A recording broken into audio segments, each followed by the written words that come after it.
लोकनृत्य आदिवासी जीवनाचं एक अविभाज्य अंग आहे। पंडित नेहरूंना आदिवासी संस्कृती आणि कलेबद्दल फार आदर होता। या कला संस्कृतीचा ऱ्हास होऊ नये यासाठी त्यांनी खास प्रयत्न केले होते। आदिवासी हे निसर्गपूजक आहेत। निसर्गातील अनाकलनीय शक्तींना प्रसन्न करण्याचे साधन म्हणून ते या नृत्याकडे पाहत असतात।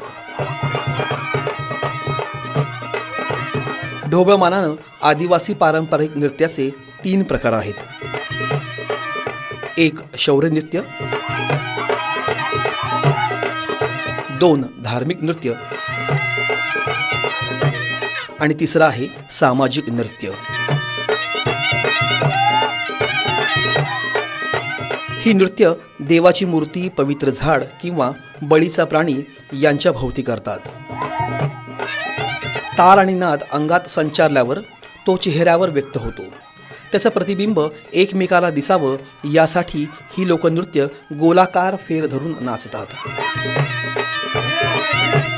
तारपा नृत्य हे वारली कोकणा ठाकर जमातीचं पारंपरिक नृत्य आहे। यामध्ये स्त्री पुरुष एकमेकांच्या कमरेतून हात हाती घेऊन तारपा वादकाच्या इशाऱ्यावर नाचतात। छिबली नृत्य धुळे, नंदुरबार, जळगाव जिल्ह्यात प्रामुख्यानं कोकणा आणि भिल्ल जमातीत हे नृत्य नाचलं जातं। यामध्ये छिबली नाचवणाऱ्या नर्तकीच्या भोवताली स्त्री पुरुष एकत्र नाचतात।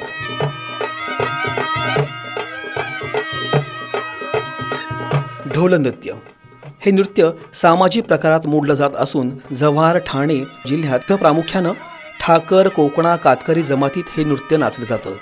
ढोलकऱ्याच्या ठेक्यावर पायाचे ठेके बदलीत हे नृत्य रंगत जातं।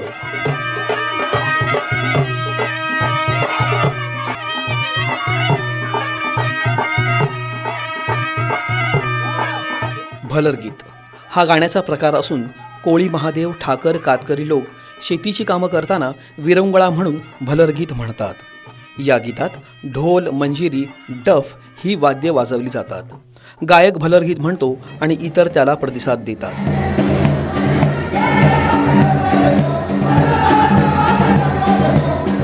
आदिवासी लोकनृत्य ही कला जगवायची असेल तर आदिवासी कलाकार जगवावे लागतील हे मात्र निश्चित।